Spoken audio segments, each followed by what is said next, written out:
Once upon a time in a dark and gloomy wood lived a little girl who had golden curls like the sun.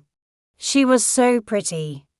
One day she skipped into the woods to pick some flowers to make a crown for her doll. As she walked, she came across a little house made of twigs and leaves. She knocked on the door, but no one answered.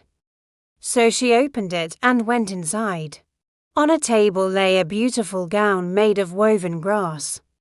Goldilocks put it on and tried to make herself look pretty like the flowers in her hair. Then she saw 3 chairs and sat down on the first one. It was too hard.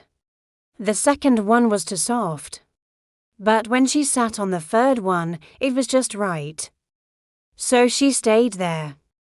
Then she heard a voice that said, "Who's been sitting in my chair?" And under the table, a little brown bear raised his head.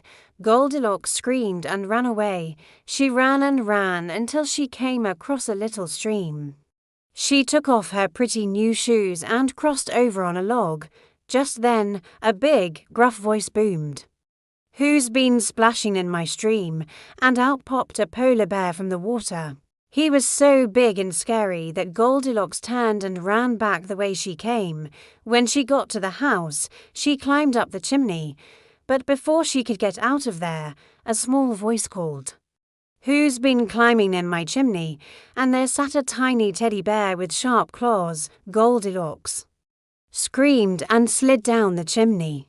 She ran and ran until she reached her house. She was never so happy to see her mother. She told her about the talking animals in the woods and how she had escaped from them. Her mother just smiled and said, "You have nothing to fear from those animals. My dear, they're all just trying to protect their homes." And so Goldilocks learned that day that it is not always good to just barge into places because you might wake up a grumpy bear.